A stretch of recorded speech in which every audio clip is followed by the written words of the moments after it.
1,000 pounds of fury, 4 hooves, 1 broken soul in a black dress. They called him Devil's Coin, and no one, not a single wrangler, trainer or ranch hand in 3 counties, had ever touched him without bleeding for it. He'd put 2 men in the hospital. He'd destroyed a barn door with 1 kick. And yet, on a cold Tuesday morning in October, a woman who had just buried her husband walked into that corral alone. No whip, no rope, no fear, and she just stood there. Before I tell you what happened inside that corral, I need to ask you something. Have you ever watched someone do something so quiet, so still, so unexplainable, that it stopped you cold, like the world paused for just a second to take a breath? Because that's what the people of Harlow County, Tennessee, described when they watched Maeve Sutcliffe walk up to a horse that had already sent grown men running. They weren't watching a trick. They weren't watching a show.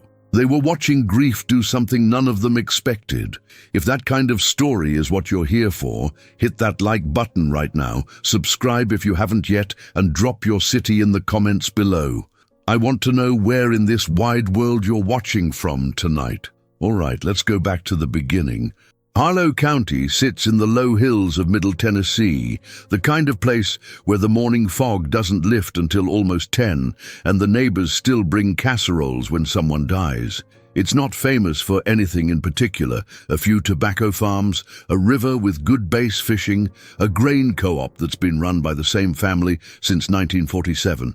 People there live close to the land and even closer to each other's business. Maeve Sutcliffe had lived on the edge of that county her whole life, on a 200-acre horse property called Ashwood. Her late husband, Cal, had inherited the land from his father, and his father before him. 3 generations of Sutcliffes had bred quarter horses on those rolling fields, and the operation, though modest by some standards, had a reputation for producing working animals with good minds and solid bone. Cal had been the heart of Ashwood. Everyone said so, not to wound Maeve, but because it was simply true. He was the one who rose at 4:30, the one who knew every horse's quirk and preference, the one who could walk into a pasture of 20 horses and tell you in 30 seconds which one had a sore foot and which one was coming down with something. He had that gift, the quiet, particular attention that animals recognize and trust. When Cal died of a sudden cardiac arrest in August at 54 years old, the farm didn't just lose its operator. It lost its center of gravity.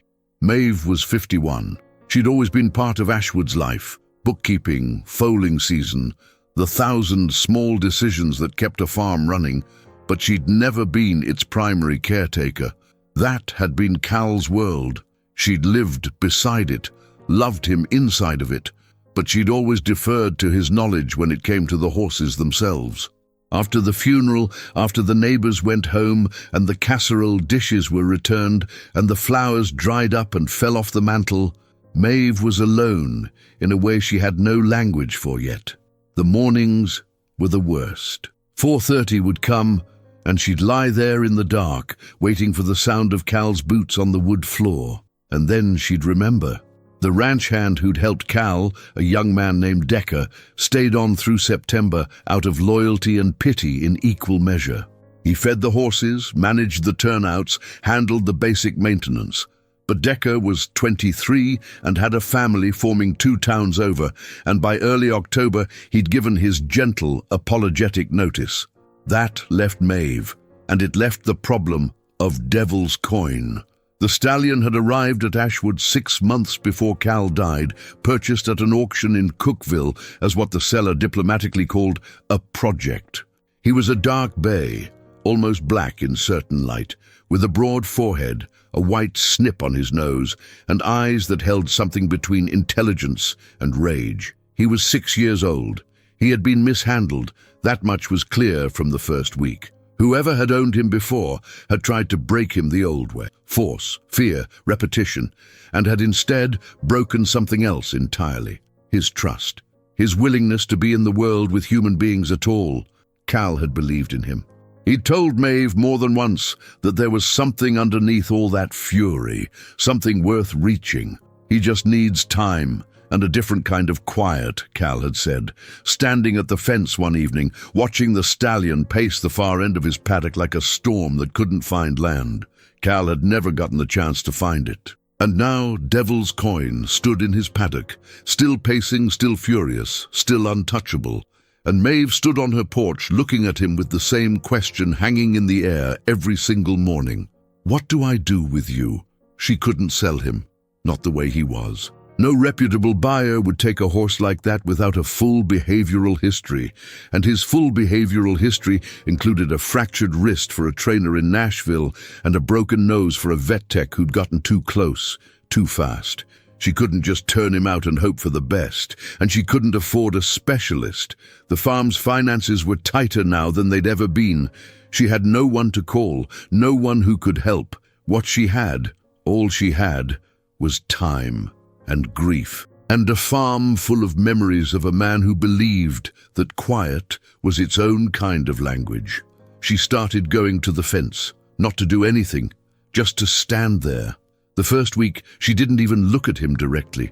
She'd read that once, years ago, in a book Cal had on the shelf, something about how predators make direct eye contact and how prey animals, which is what horses are at their deepest biological level, read a straight-on stare as a threat. She didn't know if she remembered it correctly. She couldn't find the book, but it felt right, instinctively, the same way certain things felt right to her in the weeks after Cal died. Like sleeping on his side of the bed, like leaving his coffee mug on the counter, like not moving anything too fast.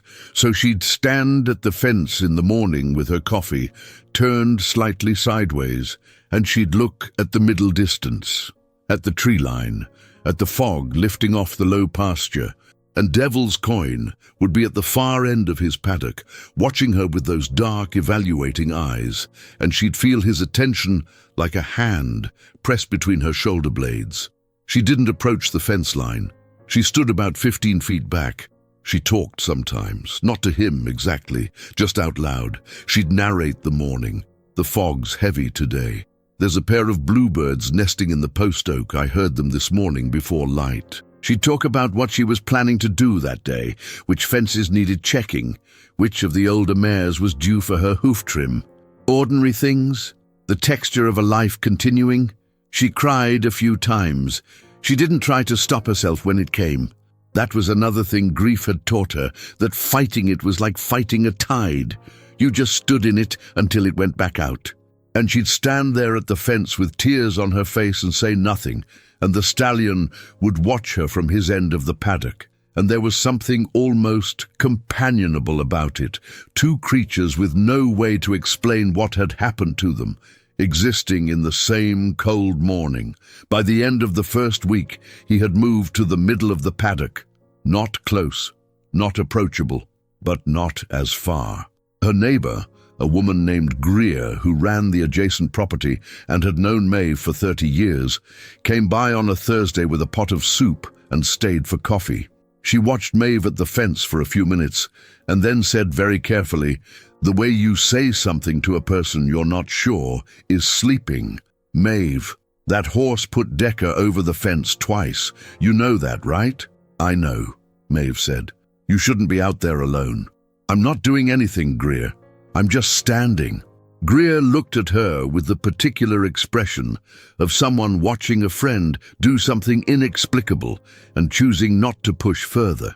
She left the soup. She came back 2 days later with her nephew, a young man named Obi, who'd worked with problem horses before, offering his help. Maeve thanked her. She said she'd think about it. She didn't call Obi. What was happening at the fence didn't feel like something she could hand off or bring someone else into. It didn't feel like a training program. It felt like something else, something she didn't have a name for yet. It felt like the only time of day when she wasn't drowning. Greer told people about it, the way neighbors do, out of love and concern. And word traveled around the county the way words do in small places. Maeve Sutcliffe was standing at the fence with that killer horse every morning. Maeve Sutcliffe was talking to it. Maeve Sutcliffe hadn't called anyone, hadn't gotten help, was just standing there. Most people shook their heads. A few people drove slowly past the farm on the county road to see for themselves. What they saw was a woman in a dark coat standing at a fence in the morning fog. They saw a stallion who had moved by the end of the second week to about 30 feet from her. They saw nothing dramatic, nothing you could post online or call remarkable. They drove on. Inside the paddock, something else was happening. It was slow, and it was small, and it had no audience. It was happening in the angle of the horse's ears, which had shifted from pinned and aggressive to merely watchful. It was happening in the way he'd stopped pacing the fence line when she arrived, and had started instead to simply orient toward her, standing still, facing the direction of her voice. It was happening in the rhythm of his breathing, which Maeve was beginning to recognize the way you begin to recognize a particular birdsong, as a thing with its own pattern, its own meaning. She started bringing an apple. She didn't offer it. She just set it on the fence post. He didn't take it the first day, or the second, or the third. On the fourth day she arrived and it was gone. She couldn't be certain he'd taken it. It could have been a raccoon, could have fallen. But she felt certain, down in the part of herself where instinct lives, that he had. She left another one. On the seventh day she arrived at the fence, and he was already there. Not at the far end of the paddock, waiting, not in the middle. He was standing at the fence, 10 feet down the rail from her usual spot, and he had turned his head to watch her come up from the house. She stopped walking when she saw him. Her breath caught. She didn't know why. It was just a horse, just an animal at a fence. But something in her chest seized up the way it did sometimes when she found one of Cal's handwritten notes in a coat pocket, like being recognized by something you didn't expect to recognize you.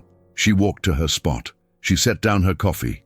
She stood sideways and looked at the tree line and said quietly, "Good morning." He didn't move. Neither did she. They stood like that for almost 40 minutes until the fog burned off and the morning became ordinary again. By week 3, Maeve had started reading. She dug through the bookshelves in Cal's office. She still thought of it as Cal's, would probably always think of it as Cal's, and pulled out every book on horsemanship she could find. There were more than she'd realized. Cal had been a reader, a collector of other people's knowledge. She found worn paperbacks on natural horsemanship with his notes in the margins in pencil. She found a slim, spiral-bound booklet from a clinic he'd attended in 2009 in Lexington, full of diagrams with arrows showing body angles and pressure points and the geometry of how a horse's flight response worked. She read until midnight. She read with the same intensity she'd brought to grief, which is to say, completely, the way you do when a subject becomes a lifeline. What she learned or began to understand was this: what she had been doing accidentally was close to something intentional, standing sideways, not approaching, letting the horse define the distance, offering without demanding. These were principles, not just intuitions. They had names, they had a logic, and that logic was built on a single foundational idea.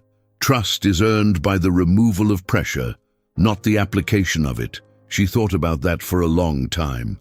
She thought about Cal, who had never once in 30 years of marriage pressured her into anything, who had asked her opinion and waited for the answer, who had, she realized now, applied the same philosophy to humans that these horse trainers were describing for animals.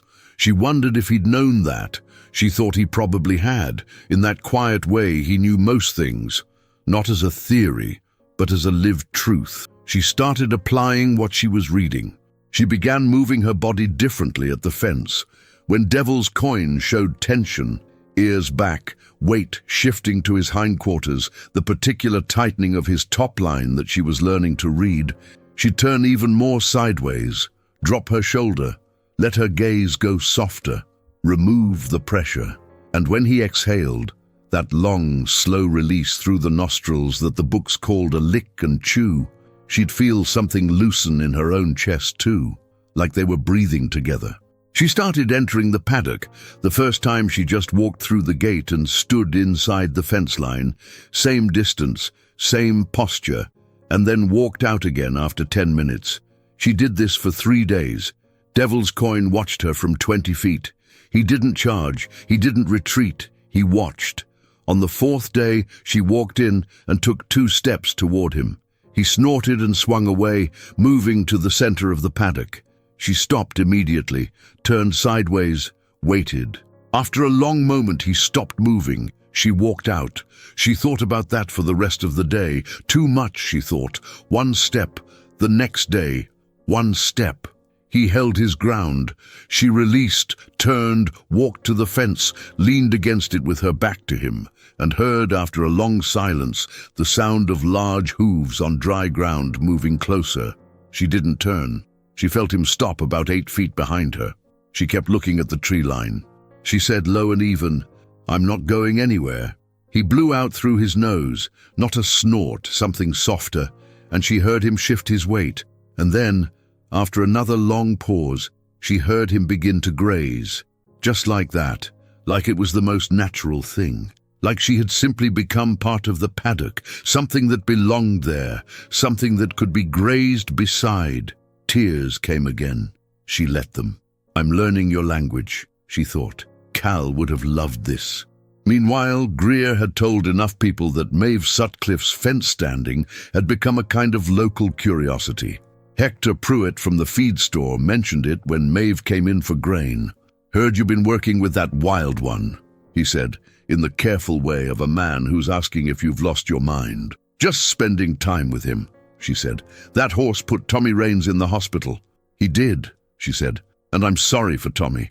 But something happened to that horse a long time ago, and I'm trying to figure out what's left of him underneath it." Hector looked at her for a moment and then said something that stuck with her.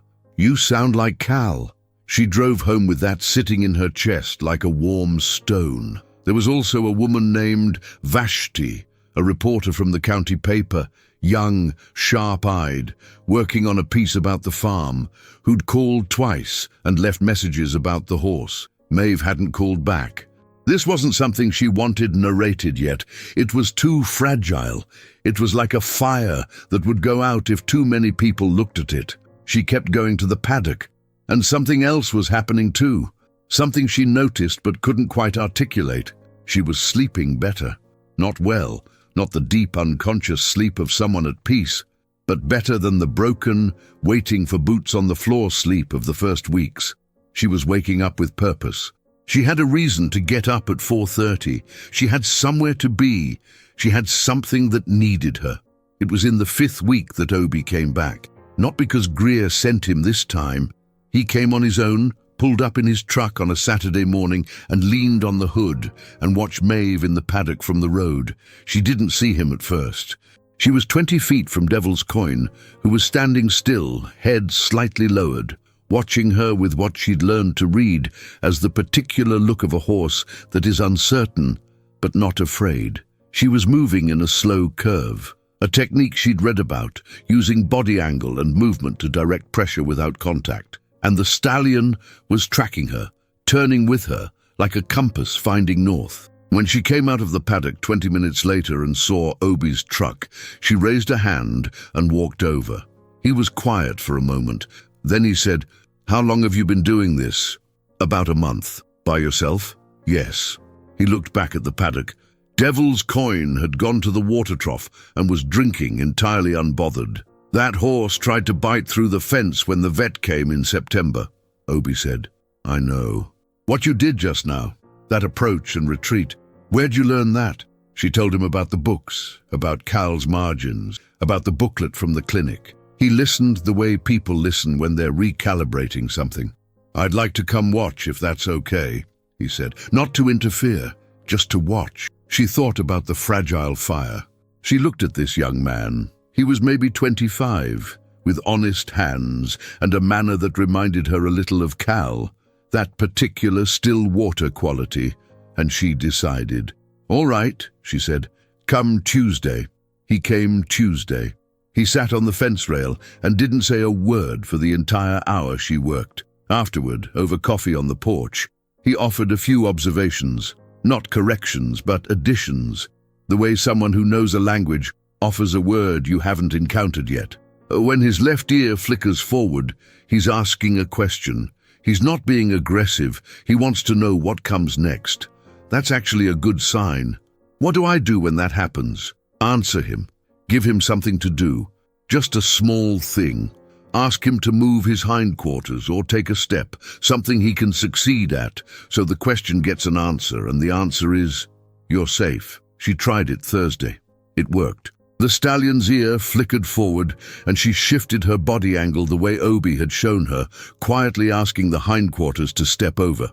He did. She released immediately. His head went down. Success. She stood there with her hand not quite touching his neck and thought, Cal, I wish you were here to see this, but also, strangely, for the first time, I'm glad I found my own way to it. That was new. That was the first time she'd had that thought, that something in her life since Cal was not just surviving but becoming, not replacing, not recovering in the sense of going back to what was, but becoming something that hadn't existed before. Obi came back twice a week. He brought a woman named Dornell one afternoon, a farrier, quiet and competent, who needed to assess Devil's Coin for a hoof trim that was long overdue. Maeve was the one who introduced Dornell into the paddock, who stood between them and managed the conversation of pressure and release, who watched the stallion's body language and narrated what she saw, so Dornell knew when to approach and when to wait. Devil's Coin let Dornell touch his front left foot. Just touch. Just a hand on the cannon bone, a moment of contact, and then Dornell stepped back. But he let her. Dornell looked at Maeve afterward with something between respect and bewilderment. How? She said. Slowly, Maeve said. Very, very slowly. Word had spread further by then. Not gossip exactly. Something more respectful than gossip. More careful. The county paper ran a small item that Vashti had filed without asking Maeve again, based on what neighbors had told her. Local widow making progress with dangerous stallion. The headline was gentler than Maeve expected. She read it twice and folded the paper and set it on Cal's desk and didn't think about it too much. What she was thinking about was the next step, because she'd been working towards something without fully admitting it to herself. The books had a word for it. Obi had a word for it. The whole discipline she was stumbling into had this single luminous goal at its center. The first time you put a halter on, not riding, not even leading, just asking the horse to accept a piece of tack on its face, to lower its head and let you slide the noseband over and buckle it and stand there haltered and okay with all of it. For a horse like Devil's Coin, it was enormous. For Maeve, it felt like something she couldn't quite name. The difference between standing beside someone and taking their hand. She wasn't ready yet, but she could feel herself getting there. November came in cold and grey, and the farm felt quieter than ever. Maeve had settled into a rhythm. Up at 4:30, coffee, the walk down to Devil's Coin's paddock in the dark, flashlight in hand, the crunch of frost on the grass. She'd arrive and he'd be there, already there. That had become the thing she looked forward to most. The way he was always at the near side of the paddock before she arrived, as if he'd been listening for her footsteps, and she'd hang her flashlight on the fence post and they'd begin.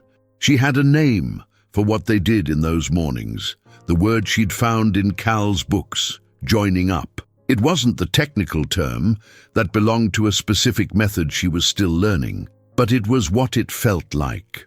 Two living things, agreeing, morning after morning, to be in each other's company, to trust each other with the dark. Obi had begun introducing the halter slowly, the way you introduce any new object to a suspicious horse.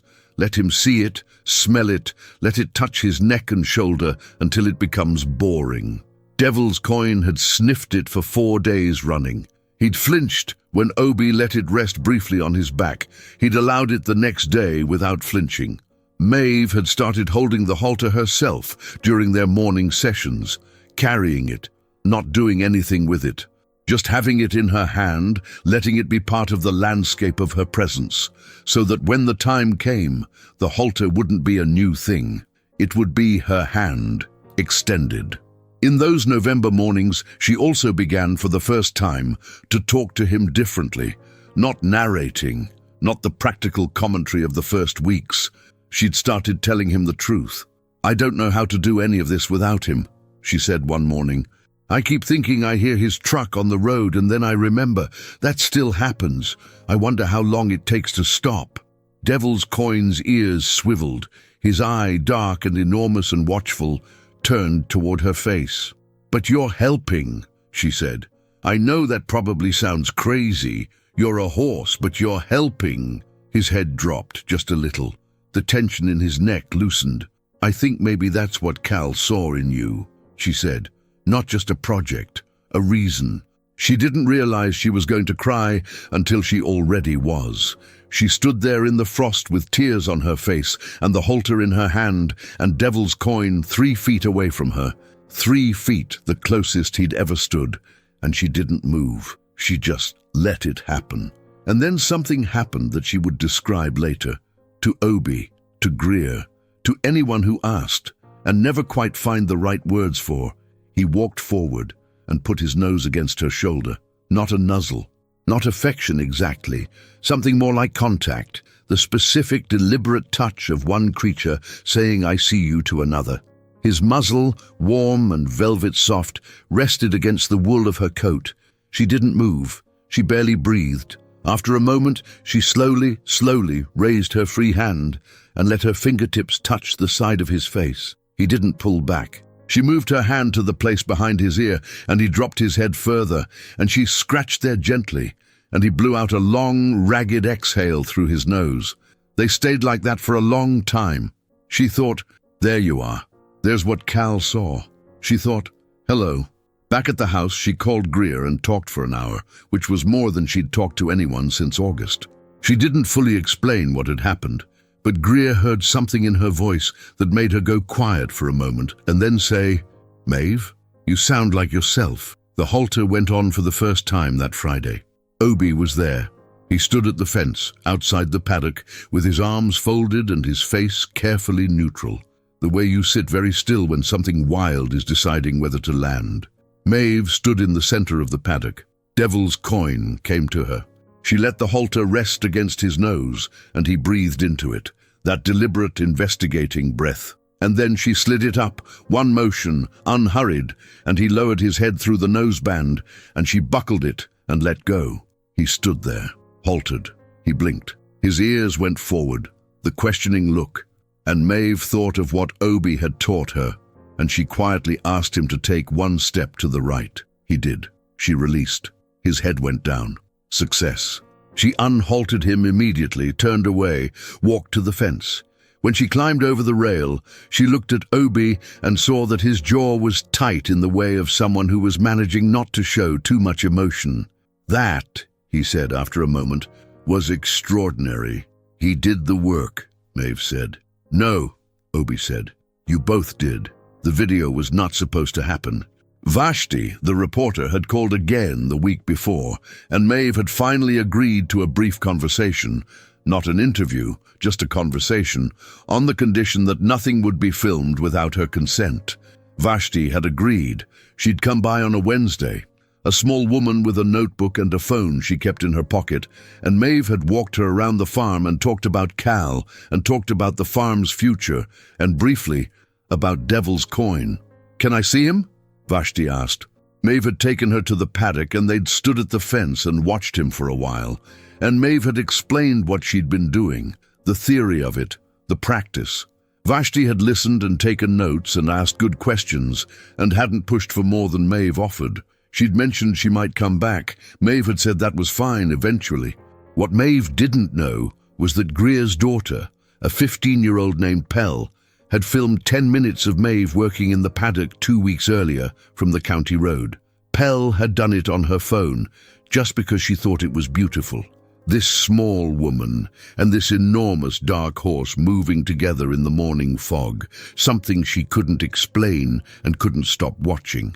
She'd posted it to social media without thinking much about it, with no caption except, "This is my neighbor's horse. He was dangerous." And she did this herself. By the time Maeve found out, it had been shared 14,000 times. Obi told her on a Saturday morning, looking slightly pale. He showed her the video on his phone. It was shaky and distant. You couldn't see Maeve's face clearly, but you could see the shape of what was happening.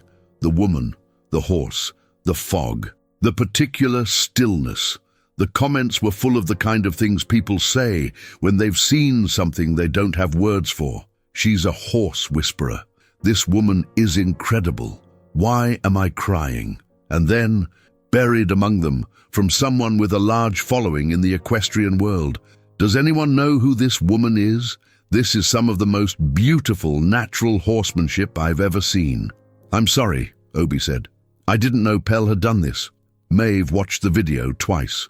She watched herself moving in slow arcs around the stallion, the halter in her hand. She watched herself stop. She watched the horse. This horse that had fractured wrists and broken noses and been called unkillable and too far gone. She watched him walk forward on his own and put his nose against her shoulder. She watched herself raise her hand to the side of his face. She didn't say anything for a long moment. Then she said, "That's Cal's horse." "What? I mean," she paused. "He would have loved him. I was just trying to understand what Cal saw." She handed the phone back. "I'll need to call Greer," she said. The phone call with Greer involved a brief and very sincere apology from Pell, who was mortified. Maeve told her, honestly, that she wasn't angry. She wasn't. She was something more complicated, exposed in a way she hadn't prepared for, but also strangely moved. That video was proof, not of anything she'd done, but of something that had happened. Between her and that horse, in those early mornings when no one was watching, it had been real, it had been seen. By Monday, Vashti had filed a full piece for the county paper that was picked up by a regional outlet. By Thursday, 2 national outlets had asked for comment. A horsemanship trainer with a large online following had made a video discussing what was happening in the footage and why it was technically significant. An organization that worked with at-risk youth and equine therapy reached out to ask if Maeve would consider speaking at an event. Maeve handled it with the same quality she'd brought to the paddock. Slowly, one thing at a time. She agreed to one interview. She spoke to Vashti, on record for 30 minutes. She said the things that were true. She had no training. She had books. She had a neighbor's nephew. She had grief. She had a horse who needed someone to be still enough to listen. "What do you think he needed most?" Vashti asked. Maeve thought about it for a moment. "To find out that not everyone is going to hurt him," she said. "And I needed the same thing, honestly. I needed to find out that the world still had something in it that could trust me." The day the piece ran, Maeve went to the paddock at 4:30 as usual. Devil's Coin was waiting. She halted him for the 5th time. She asked him to walk a short circle on the lead rope. He did, easily, willingly, head down and relaxed. She stopped him, stood beside his shoulder, and did what she had thought about for weeks, but never tried. She put her hand flat on his back, not leaning, not climbing up, just her hand on his back. He didn't move. She pressed slightly, just weight, just intention. And he shifted, but held. His ear turned to her. She released, stepped back, took a breath. Not yet, she thought, but almost. She thought of Cal. Always she thought of Cal, and what he would have said. She thought he would have smiled in that unhurried way of his and said exactly nothing, because some things don't need narrating. She led Devil's Coin once around the paddock on the halter. He walked beside her like a horse who had always known how to do this. At the gate, she stopped, unhaltered him, let him free. He didn't go to the far end of the paddock. He stayed near the gate, grazing, 3 feet from where she leaned on the rail. That was the moment. That was the thing she'd never be able to fully explain to the reporters, to the online commenters, to anyone who asked what it felt like. It wasn't the halter. It wasn't the hand on his back. It wasn't any single visible thing. It was a horse who had been hurt enough to stop trusting the world, choosing on his own to stay close. That was the whole of it. By December, Maeve had made several decisions.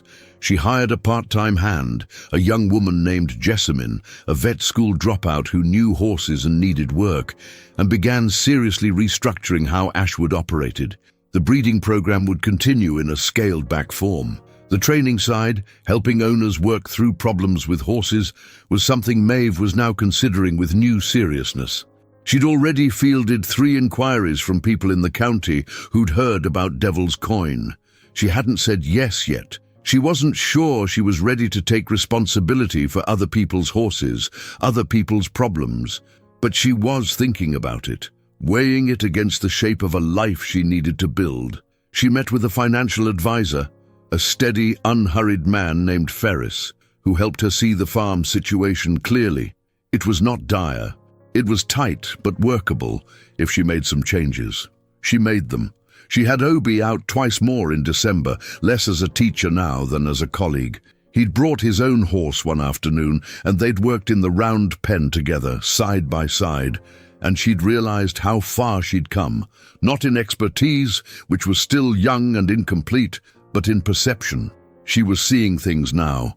The angle of an ear, the tightening of a flank, the position of a hind foot that told you whether a horse was at ease or coiled. She was reading a language she hadn't known existed 8 weeks ago. "You're a natural," Obi said. "I'm a student," she said. Same thing at the beginning.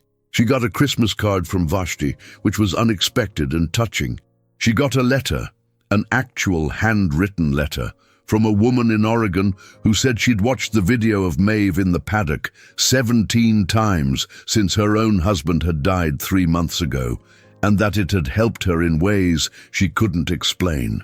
Maeve read that letter twice and then sat with it at the kitchen table for a long time, thinking. She wrote back. She said she was glad. She said she understood. She said grief did strange things. It sometimes led you to exactly the places you needed to be. She set the letter on Cal's desk, next to the newspaper. On Christmas Eve, alone in the house for the first time in 31 years, she cooked a small dinner and poured a glass of wine and sat at the kitchen table and talked out loud to Cal for about 40 minutes. She told him about the horse. She told him what she'd learned. She told him about Obi and Greer and Jessamine and Vashti's letter. She told him about the morning in the paddock when Devil's Coin had put his nose against her shoulder. And her voice broke when she got to that part, and she sat with it until it passed. "You would have had him halted by October," she said. "But I think you would have liked the way I did it too." She went to the paddock after dinner in the dark, with a flashlight and a carrot. Devil's Coin was waiting at the fence. She stood beside him for a while in the cold, his breath visible in the light, her hand resting on the warm barrel of his neck. The stars were out. The farm was quiet. Somewhere in the low pasture an owl called twice and went silent. "Merry Christmas," she said. He leaned slightly into her hand, just slightly, the weight of a trust being offered. She stayed until the cold was too much, and then she walked back up to the house with the flashlight, making a pale cone on the frost-covered grass. And she did not feel, for the first time in months, entirely alone. Spring came. The way spring always comes in Middle Tennessee, gradually and then all at once, the fog lifting earlier, the mornings growing green. By April, Maeve was riding Devil's Coin, not in any dramatic way, not yet with speed or performance, just walking, around the paddock then around the near pasture, with her hands quiet on the reins and his ears forward, and both of them, horse and rider, navigating the extraordinary, ordinary fact of it. The first time she'd sat on his back, really sat, with her weight and her intention and all of it, she'd been shaking. She hadn't realized how frightened she was until she was up there and felt the aliveness of him beneath her, all that power and muscle and history, and understood fully what trust looks like from 1,200 pounds of it. He'd stood still. He'd let her ask him forward. He'd walked. Obi had been there, lead rope in hand, ready, but she hadn't needed him to use it. Devil's Coin had simply gone. Walked forward calmly, carrying her, ears going back and forth in that curious way of a horse paying attention to 2 things at once, the rider and the world. She'd cried again. She was getting used to that. The equine therapy organization had come back a second time, this time with a more specific proposal. They were developing a program for veterans with post-traumatic stress, using difficult horses as part of the therapeutic model. They'd heard about Devil's Coin. They'd heard about Maeve. They wanted to know if she would consider partnering in some form in the future. She told them she needed more time, more experience, more training. She needed to do this right. They'd said they were patient and that they believed she was worth waiting for. She thought about that sometimes. Being worth waiting for. It was an unfamiliar feeling. Not uncomfortable, just unfamiliar. Like wearing a coat that was slightly too new. Vashti ran a follow-up piece in the spring with Maeve's full cooperation this time. Photos, the whole story. The image that ran with it was taken by a photographer friend of Vashti's, a young woman named Rue, on one of those crystalline April mornings. Maeve on Devil's Coin in the pasture, walking along the tree line, her posture relaxed, his neck loose, the light coming through the oaks in long horizontal bars, the farm behind them, the fog just beginning to lift. Pell, who had taken the original video, saw the photo and texted Greer, "He looks like a different horse." He was a different horse. That was the true part of it. Something in him had reorganized, not been eliminated, not been suppressed, but reorganized, the way any living thing reorganizes around a new understanding of the world. He was still opinionated. He was still large and vivid, and difficult in the ways that excellent horses are always difficult. But the frenzy was gone. The particular terror that had driven the aggression, that had put men in hospitals and destroyed barn doors, that was gone. What had replaced it was a kind of watchful availability, the look of a creature that had concluded, after long deliberation, that this particular human being could be trusted with its attention. Maeve had read something in the months of study that she'd written in the margin of one of Cal's books. Not something Cal had written, but something she'd added herself, her own handwriting beside his. The horse doesn't forgive. It simply decides eventually that the past is not the present. She thought that was one of the more useful things she'd ever understood about horses and about almost everything else. She kept going to the paddock at 4:30. That never changed. The ritual of it, the dark walk down, the flashlight on the frost, the shape of him already at the fence, had become the frame around which the rest of her life hung. She didn't think she'd ever not do it, whatever else changed. Jessamine came full-time in May. She had steady hands and a good eye, and an ease with horses that Maeve recognized and valued. They worked well together, the two of them, more teaching than being taught now, on both sides. In June, Maeve took on her first client, a family from 2 counties over with a 4-year-old mare who'd become dangerous after a bad float on her teeth. She worked with the mare over 3 weeks, methodically, carefully, applying everything she knew. The mare came around. The family cried. Maeve charged them fairly and drove home thinking about what to do next. She thought about Cal. She thought about the morning she'd walked to the fence and just stood there with nothing in her hands and nothing in her plan. She thought, this is where that started. There's something I've been thinking about since I first heard this story. We spend so much time looking for the moment, the dramatic turning point, the scene where everything changes, the before and the after. But Maeve's story doesn't really have one of those. There's no single morning you can point to and say, there, that's when it turned. It was all of it. The daily act of showing up, the willingness to be still, the daily decision to go back, even when nothing visible had changed. The grief that, rather than closing her down, somehow opened a door to something she'd never looked for and couldn't have found any other way. Devil's Coin is still at Ashwood. He'll probably live out his days there. She said she'd never sell him. Couldn't at this point, even if she wanted to. He's Ashwood now. He's part of what the farm became after. And maybe that's what this story is really about. Not the horse. Not even the widow. But what becomes possible when you stop trying to force the world back into the shape it was before it broke. When you walk up to the thing that frightens you, not to fight it, not to fix it, but just to stand beside it in the morning fog and say, I'm here, I'm not going anywhere, because sometimes that's enough, sometimes that's everything. If this story moved you, if it made you think of someone or something you've been standing at a distance from, tell me in the comments. Drop your city, hit that like button, and subscribe, because we've got more stories like this one waiting for you. I'll see you in the next one.